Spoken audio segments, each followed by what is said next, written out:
رفتہ رفتہ پورا شہر موم بتی کی روشنی سے روشن ہو جائے گا. تو اگر ایک آدمی نے اپنے رویے بدلنے شروع کیے تو آہستہ آہستہ رویے بدلتے چلے جائیں گے. تو ہمیں خود پہ کنٹرول کرنا ہوگا پہلے, تب جا کے یہ معاشرہ ٹھیک ہوگا. شاہ صاحب میں ایک بار ایک اور چینل پہ پروگرام کر رہا تھا, تو مجھے یاد ہے کہ نیب نے وہ اسپانسر کیے ہوئے تھے پروگرام, اور ہم ہر محکمے ہر اس کے حوالے سے دیکھ رہے تھے. تو جس وقت ہم بیوروکریسی میں آ کے ہم پروگرام کر رہے تھے تو اکثر بیوروکریٹس کا یہ کہنا تھا کہ اس بے ایمانی میں ایک الگ جزیرہ نہیں بنا سکتا. تو جس وقت اپنی اس حیثیت میں ہم پہنچ جائیں گے کہ میں الگ جزیرہ بنا ہی نہیں سکتا, تو پھر تو معاشرہ بالکل بدحالی کا شکار ہوگا, جو ہو گیا ہمارا. مطلب یہی سوچ بدلنی پڑے گی کہ میں اکیلا کچھ نہیں کر سکتا. جیسے میں نے ابھی ایک مثال دی آپ کو کہ ایک آدمی 1 کروڑ کی آبادی میں سے ایک آدمی موم بتی جلا کے باہر نکل آئے تو 2-4 گھنٹے کے اندر اندر پورا شہر روشن ہو جائے گا. تو ہم یہ کریں تو ہم تو بہہ جاتے ہیں اپنی نفسانی خواہشات, جو میرا نفس مجھے اکساتا ہے کہ میرے نیکسٹ پڑوسی کے پاس روپیہ پیسہ ہے, تم کیوں نہیں روپیہ پیسہ جنریٹ کرتے. اس پہ لوگ یہ کہتے ہیں کہ چونکہ یہ تقلید کی حص انسان میں موجود ہے, دوسروں کو دیکھ کے اسی راہ پہ جانا چاہتا ہے وہ. میں اس کو نہیں شاید تسلیم کر پاؤں. I find it hard to believe کہ یہ ایسا ہے. اسلام کے شروع دنوں میں جتنی غربت تھی, کیا آج وہ ہمارے یہاں اتنی غربت ہے؟ نیکی بے پناہ تھی اس وقت. پھر بہت سے صحابہ کرام ایسے تھے جو بڑے دولت مند تھے, باوجود اللہ کی راہ میں کھلے ہاتھ سے تقسیم کرنے کے, بغیر گنے تقسیم کرنے کے, پھر بھی وہ بہت امیر تھے. تو ایسے صحابہ تو نہیں اپنی روش چھوڑ گئے یہ دیکھ کے کہ فلاں صحابی امیر ہیں. انہوں نے اپنے آپ کو کنٹرول کیا ہے. تو یہ کہنا شاید درست نہ ہو. ہم مسلمان ہیں الحمدللہ, آپ صلی اللہ علیہ وسلم کی امتی ہیں. صحابہ کرام کو نہ صرف ماننے والے ہیں بلکہ ان کی تقلید کرنے والے بھی ہیں. تو انہی کو اگر ہم اپنا رول ماڈل مقرر کر لیں اور اپنی ذات کے ساتھ لڑیں, بات صرف لڑنے کی ہے, اپنی ذات کے ساتھ. اس میں یہ فرمائیے, آپ نے باہر دنیا بہت دیکھی ہے, انگلینڈ بہت زیادہ آپ کا آنا جانا ہوتا ہے, میں نے بھی دیکھی ہے. 2 معاشرے بڑے ڈفرینٹ ہمیں لگتے ہیں. ایک تو انگلینڈ امریکہ وغیرہ کا ہے جہاں پہ عام انسان کو اداروں کی طرف سے کوئی رکاوٹ پیش نہیں آتی, جس کی بنیاد کے اوپر وہ زیادہ تر ایک سچ کی فضا میں یا مطلب ایمانداری کی فضا میں رہتے ہیں. ایک اب UAE دبئی وغیرہ کا ہے جہاں پہ اوپر سے اتھارٹی بہت زیادہ ہے, سزاؤں کا عملداری بہت زیادہ ہے, سعودی عرب میں بھی اسی طرح سے. تو ہمارے ہاں کیا ان 2 چیزوں کا فقدان ہے؟ ایک تو ادارہ جاتی کرپشن بہت ہے اور دوسرے سزائیں نہیں ہیں مطلب ایسی. تو اس میں فرد کے لیے شاید مشکل ہو جاتا ہے پھر کہ وہ اپنے آپ کو بچا سکے. مثلا آپ وابڈا کے محکمے میں جائیں, آپ جو مرضی کریں, یا تو آپ 5 سال کے لیے بھول جائیں کہ آپ کے گھر میں لائٹ لگے گی, اور یا پھر یہ ہے کہ آپ ان کا معاوضہ ان کو دیں گے اور وہ فوراً آپ کا کام ہو جائے گا. تو یہ رکاوٹیں بھی تو ہیں نا ساتھ میں. بالکل ہیں, اور انسان ان رکاوٹوں کو دور کرنا چاہتا ہے, ہر کوئی آسائش چاہتا ہے. لیکن دیکھنے کی بات یہ ہے کہ جہاں 80% لوگ وہ ہیں جو اپنی زندگی آسان بنانے کے لیے رشوت دے دیں گے, وہاں 20% ایسے بھی ہیں, میں بہت سے لوگوں کو جانتا ہوں کہ وہ تکلیف اٹھاتے رہتے ہیں, رشوت نہیں دیتے, لیکن زندگی وہ بھی گزار رہے ہیں. ٹھیک ہے.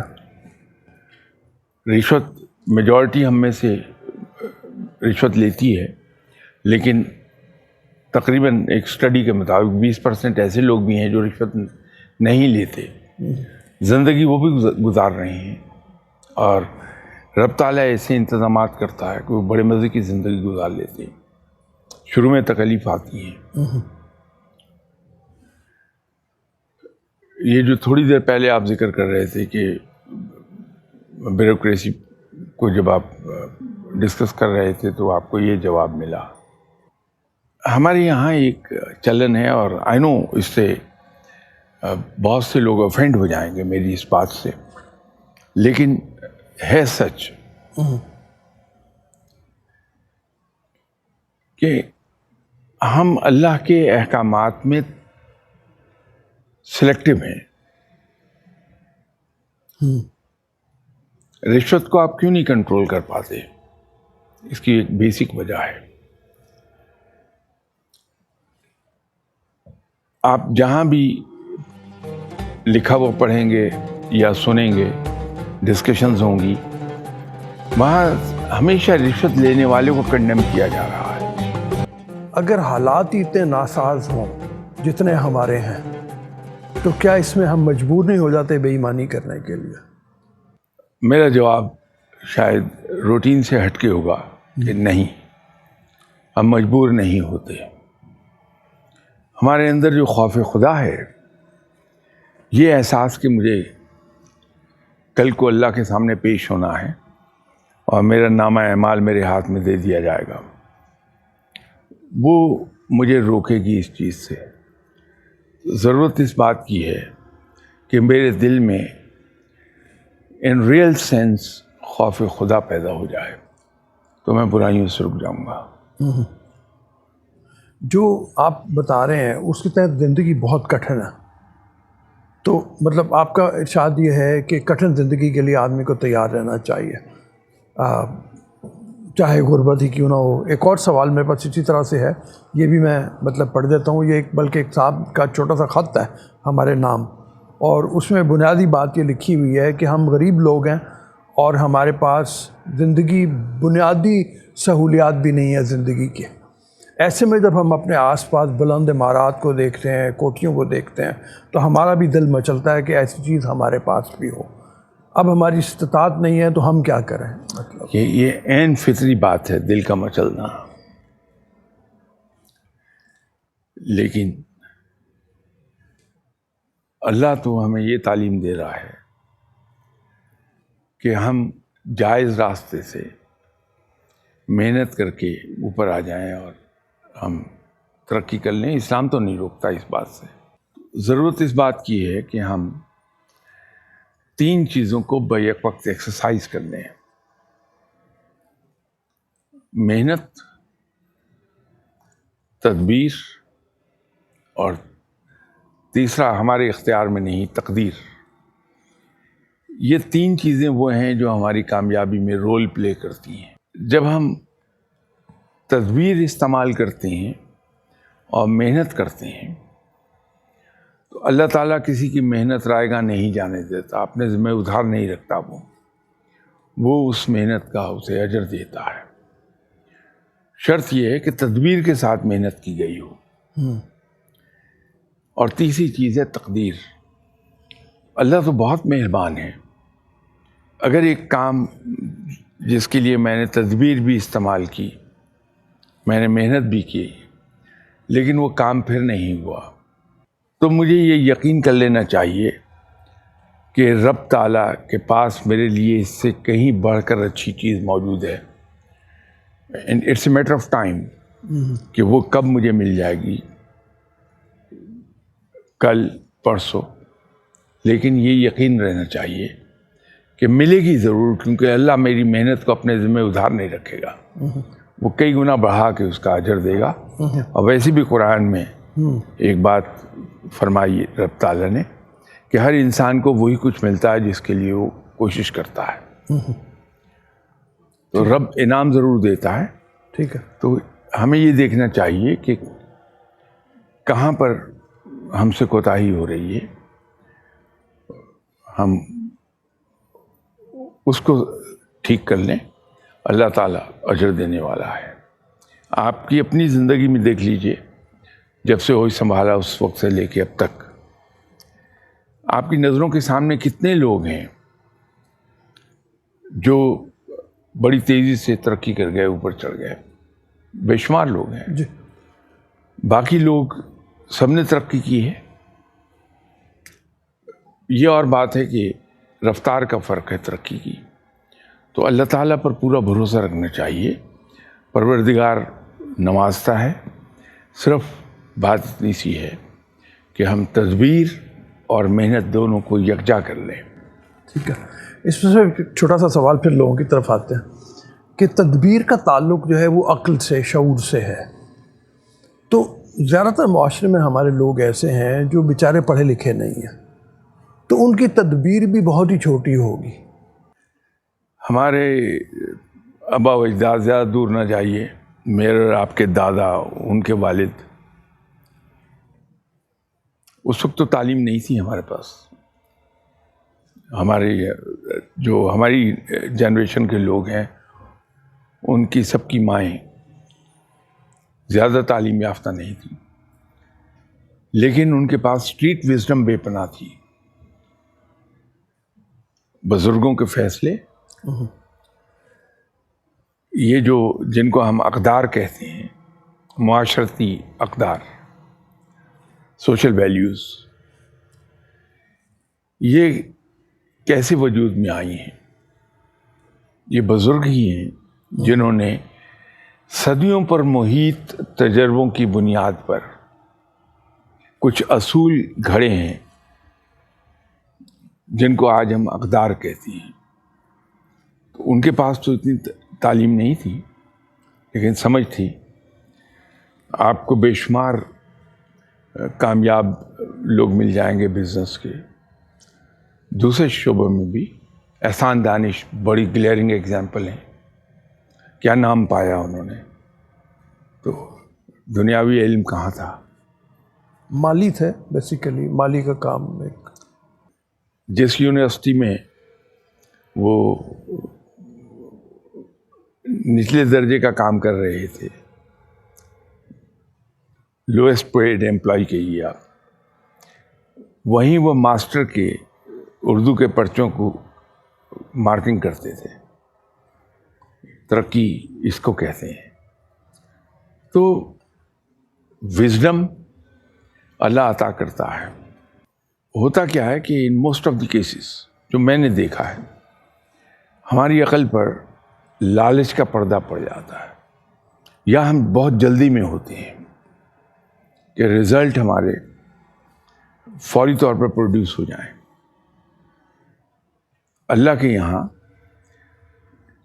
کوئی چینج ریولیوشنری نہیں آتی ہے. اللہ کے یہاں دیکھ لیجئے، ریولیوشن کہیں نہیں ہے، ایولیوشن ہے. دن اور رات کا ڈھلنا، موسموں کا بدلنا، سب گریجول ہے. ایسا کبھی نہیں ہوا کہ 6:10 تک سورج نصف النہار پہ ہو، 6:11 پر رات ہو جائے. گریجول چینج آتی ہے. اسی طرح صبح گریجولی طلوع ہوتی ہے، موسم بدلتے ہیں، پہاڑ کئی صدیوں میں وجود میں آتے ہیں، بلکہ ہنڈریڈز آف سینچریز وہ وجود میں آتے ہیں. اس طرح جب وہ ٹوٹتے ہیں تو دے ٹیک ہنڈریڈز آف سینچریز.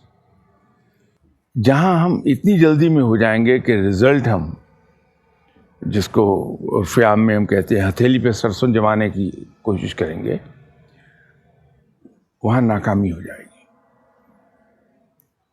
اور جہاں انسان یہ سوچتا ہے کہ میرے ذمے ایک ہی کام ہے کہ میں اس عقل سے کام لے لوں جو اللہ نے مجھے عطا فرمائی ہے، تدبیر سے کام لوں اور محنت کر لوں، اس کے بعد میری ڈیوٹی ختم ہو گئی.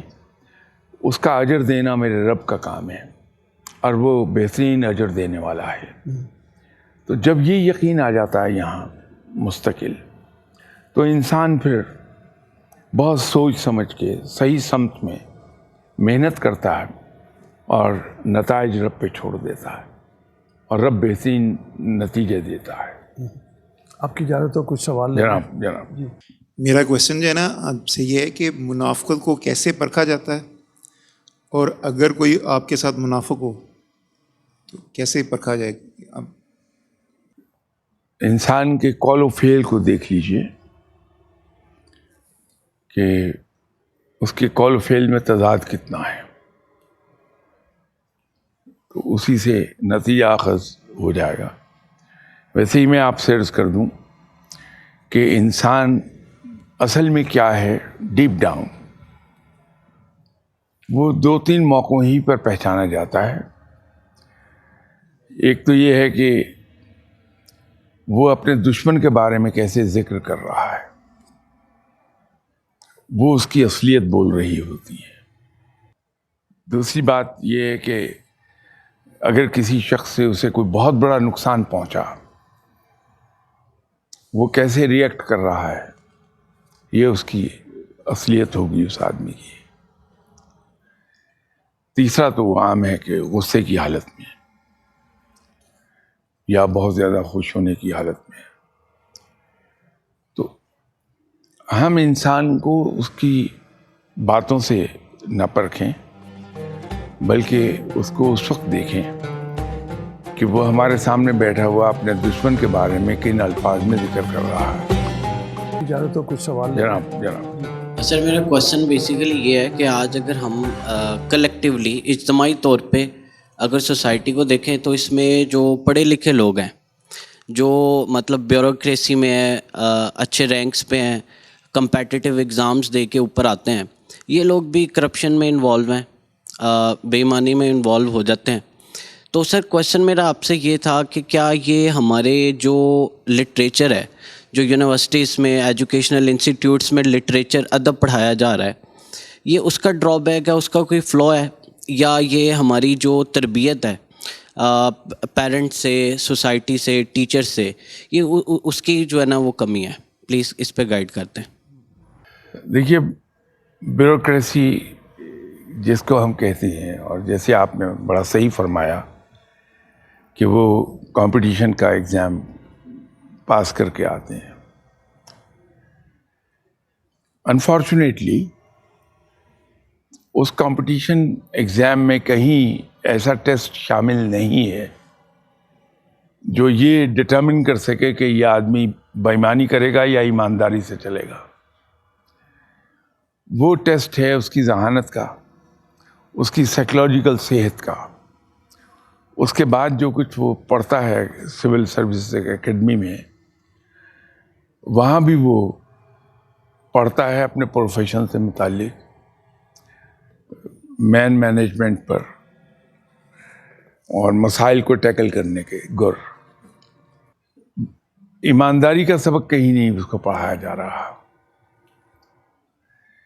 یہی بیوروکریسی تھی جس نے بہت اچھا کام کیا ہے پاکستان کو بلڈ کرنے میں۔ جب پاکستان بنا تو ہمارے پاس کیا تھا؟ تو یہ بیوروکریسی تھی جس نے اس وقت قانون، قاعدے اور سروسز یہ تمام اسٹیبلش کی تھی، اور رفتہ رفتہ پاکستان کو اس مقام سے اٹھا کے یہاں تک لے گئی تھی کہ وہ 65 کی لڑائی آپ نے بڑی خوبصورتی سے لڑ لی تھی۔ فرق ایک جگہ آیا ہے کہ ہم کسی ایک پروفیشن کے لوگوں کو سنگل آؤٹ نہیں کر پائیں گے۔ اس کی وجہ یہ ہے کہ اگر آپ نے چاولوں کی دیگ بنائی ہے، وہ بریانی ہے، پلاؤ ہے، یا کوئی اور چیز ہے چاولوں کی، اس میں سے اس دیگ، پکی ہوئی دیگ میں سے ایک پلیٹ نکال کے کوئی آدمی جھونپڑی میں بیٹھ کے کھائے گا تو اس کا ذائقہ، اس کا فلیور، اس کا وہ ایروما، وہ بھی ویسا ہی ہوگا کہ ایک پلیٹ کسی محل میں بیٹھ کے کھائی جائے۔ دونوں جگہوں پر ذائقہ ایک سا ہوگا۔ تو یہ سب ہم لوگ ایک ہی دیگ کے پکے ہوئے چاول ہیں۔ ہم کہیں بھی بیٹھ جائیں گے، ٹیسٹ اور ایروما ایک ہی ملے گا، آپ کو شکل ایک ہی ملے گی۔ پہلے فرق یہ تھا کہ اس دور کے بیوروکریٹ اپنے سے جونیئر پر نظر رکھتے تھے، اسپیشلی جب وہ نئی نئی سروس جوائن کرتا تھا تو اس کے کنڈکٹ پر بڑی گہری نظر رہتی تھی ان کی۔ اور اس پر وہ ہارش ہوتے تھے، انسلٹ نہیں کرتے تھے، کیونکہ مینجمنٹ کا ایک بنیادی اصول ہے، آئی ڈونٹ نو کیا سبجیکٹ آپ پڑھ رہے ہیں یا پڑھا رہے ہیں، لیکن مینجمنٹ کا ایک بنیادی اصول ہمارا یہ ہے کہ ہم اپنے سبارڈینیٹ کو اس کی غلطی پر سرزنش تو ضرور کرتے ہیں لیکن اسے انسلٹ نہیں کرتے۔ تو وہ لوگ جونیئر کو انسلٹ کبھی نہیں کرتے تھے،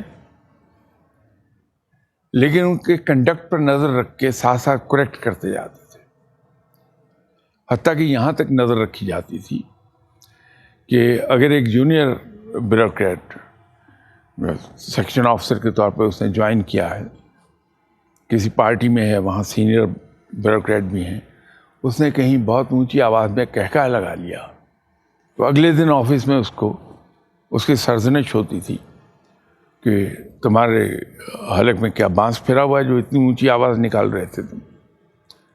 اگر اس نے کھانا کھاتے ہوئے پلیٹ میں چمچ اور کانٹے کا ٹکرانے سے آواز پیدا ہوئی ہے، نیکسٹ ڈے اس کی سرزنش ہو جاتی تھی۔ وہ تربیت ہوتی تھی ان کی، اس لیے وہ بہت ہی کلاس کے بیوروکریٹ تھے۔ ابھی بھی خرابی کہیں نہیں آئی ہے اگر ہم یہی ڈگر پھر اختیار کر لیں کہ اپنے سے جونیئر کو انسلٹ نہیں کریں ہم، لیکن اس کو طریقے سے یہ سکھائیں کہ اسے کیسے بیہیو کرنا، اس کے کنڈکٹ پہ نظر رکھیں۔ ایک سیکنڈ میں پتہ لگ جاتا ہے کہ اس انسان کا گزارا اپنی سیلری میں ہے یا انکم فرام ادر سورسز پر ہے، تو چیک کر لیا جاتا فوراً، اس کو چیک کر لیتے ہیں فوراً۔ یہ رویے بدلے ہیں، اس کے نتیجے میں یہ سب ہوا ہے۔ ایک دن ایک بیوروکریٹ سے میری گفتگو ہو رہی تھی تو میں نے ان کی توجہ ایک چیز پر دلائی تھی۔ ہم جب کلاس 6 میں تھے تو انگریزی کا ایک پروورب پڑھا کرتے تھے کہ اسٹچ ان ٹائم سیوز 9۔ یہ آپ نے بھی پڑھا ہوگا یقیناً، کہ اگر وقت پر کوئی کپڑا ادھرا یا پھٹا ہے تو ایک ٹانکا لگا کے اس کو ریپیئر ہم کر لیں گے، اگر اس کو نہیں کریں گے تو بعد میں 9 ٹانکے لگانے پڑیں گے۔ یہ ہم میرا خیال کلاس 6 میں شاید ہم پڑھتے تھے یہ۔ تو میں ان کو ایک چیز یاد دلا رہا تھا کہ میرے اور آپ کی اسٹوڈنٹ لائف میں ہم نے بائسیکل سب نے بہت چلائی ہے۔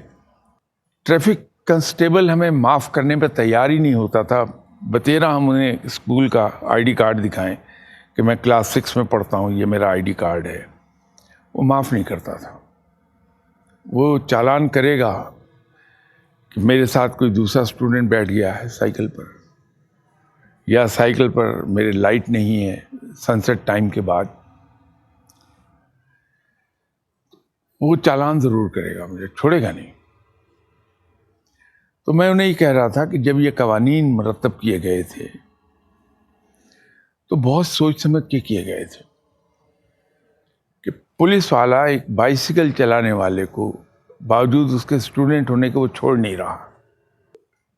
تو جس نے یہ قوانین بنائے تھے ان کے ذہن میں بڑا کلیئر تھی ایک بات کہ جو بائسیکل آج چلا رہا ہے کل کو پریکٹیکل لائف میں جا کے یہ موٹر سائیکل چلائے گا۔ تو قانون کا آج یہ پابند ہوگا تو کل موٹر سائیکل جب چلائے گا تو یہ قانون کا پابند ہوگا۔ جب وہ موٹر سائیکل چلا رہا ہے تو اس نے کل کو کار چلانی ہے، ترقی کرے گا تو کار میں بھی وہ قانون کی پابندی کرے گا۔ تو یہ بہت سوچ سمجھ کے ہوا تھا۔ ہمارے یہاں جو خرابی کی جڑیں گہری ہوئی ہیں وہ یہ کہ ہم نے لوئسٹ لیول پر قانون کی امپلیمنٹیشن چھوڑ دی ہے۔ میرے دیکھتے ہی دیکھتے سائیکل والوں کو چیک کرنا ہم نے چھوڑا۔ اب اس زمانے میں خود ایک دو بار میں چیک ہو گیا، وہ سرکاری ملازمت میں پیسہ کہاں ہوتا ہے، تو مجھے اندازہ نہیں تھا کہ میری گاڑی کا روڈ ٹیکس پیڈ نہیں ہے۔ جو چبرجی سے سڑک اے جی آفس کو جاتی ہے اس سڑک لیک روڈ اسے کہتے ہیں، یاد آ گیا۔ وہاں مجسٹریٹ بیٹھا ہوا تھا, پولیس والے نے روکا, میں کہا سر گاڑی کے ڈاکومنٹ آپ مجسٹریٹ صاحب کو پاس لے جائیں. پہلے اس نے پوچھا کہ آپ کا روڈ ٹیکس پیڈ ہے, میں نے کہا نہیں. اس نے کہا آپ ڈاکومنٹ مجسٹریٹ صاحب کے پاس لے گیا, میں لے گیا. تو اس نے مجھے پوچھا کہ سر وہ آپ نے روڈ ٹیکس نہیں پے کیا. میں نے کہا کہ سچائی یہ ہے کہ میرے ذہن سے نکل گیا. کہنے لگے اچھا آپ ایک کام کیجیے گا, کل صبح 9 بجے جب ڈاکخانہ کھلے تو روڈ ٹیکس پے کر دیں. تو میں نے کہا کہ آپ بھی میری طرح کے سرکاری ملازم ہیں, آج لاسٹ ڈیٹس میں سے کوئی ایک ڈیٹ ہوگی جو میں نے اسے کہا کہ آج فلاں ڈیٹ ہے, تو کل نہیں لے پاؤں گا, جس دن سیلری ملے گی پھر لوں گا میں. تو وہ مسکرایا, کہنے لگے ٹھیک ہے آپ فرسٹ کو لے لیجیے گا. تو یہ چیک ہوتا تھا آدمی, آج کوئی نہیں چیک کرتا. تو یہ قانون اب آہستہ آہستہ کار والوں کو بھی نہیں پوچھے گا, تو بالکل بے لگام چیزیں ہو جائیں گی. تو یہ جو رویے بدلے ہیں ہمارے, ان رویوں کو ٹھیک کرنا ہوگا. میں ایک عرض کیا کرتا ہوں کہ ہمارا کچھ نہیں بگڑا الحمدللہ, ابھی بہت ٹھیک ہیں ہم. ہمارے سسٹم میں سے 2 چیزیں نکل گئی ہیں, ایک سپرویژن نکل گئی ہے اور دوسرا فالو اپ نکل گیا. یہ 2 چیزیں ایویپوریٹ ہوئی ہیں سسٹم سے, ان کو آپ ری انٹروڈیوس کرا دیں سسٹم میں, معاملہ 70% ٹھیک ہو جائیں گے.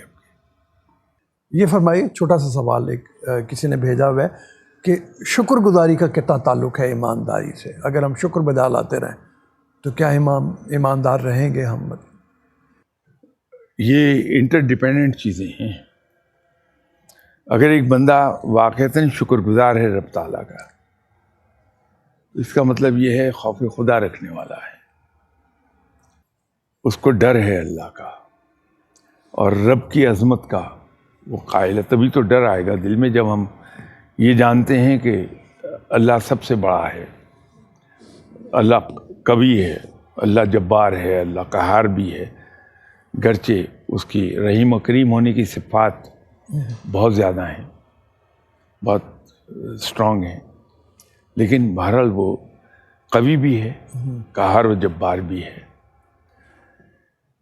تو جب وہ اس کو یہ تسلیم کر رہا ہے اور اس کے دل میں ایک یہ پختہ یقین ہے کہ میرے پاس جو کچھ ہے میرے رب کا عطا کردہ ہے, ورنہ میرے پاس اپنا کچھ نہیں ہے, تو وہ شکر ادا کرتا ہے اللہ کی نعمتوں کا. تو جو اس مقام پر ہے وہ رب سے ڈرے گا اور وہ بے ایمانی کی طرف نہیں جائے گا, اس کا ہاتھ نہیں جائے گا. بڑی مہربانی سر, بہت شکریہ. آپ لوگوں کا بھی بہت بہت شکریہ. ہمارے پروگرام کا وقت ختم ہو رہا ہے. ہمیں ضرور اپنا فیڈ بیک دیجیے گا اور اپنے سوال ہم تک بھجوائے گا. جیسے یہ سوال ہم شاہ صاحب کے سامنے رکھے ہیں آج اور ان کے جواب ہمیں لیے, آپ کے سوال کے جواب بھی ہم لیں گے. ابھی اجازت دیجیے. اللہ حافظ.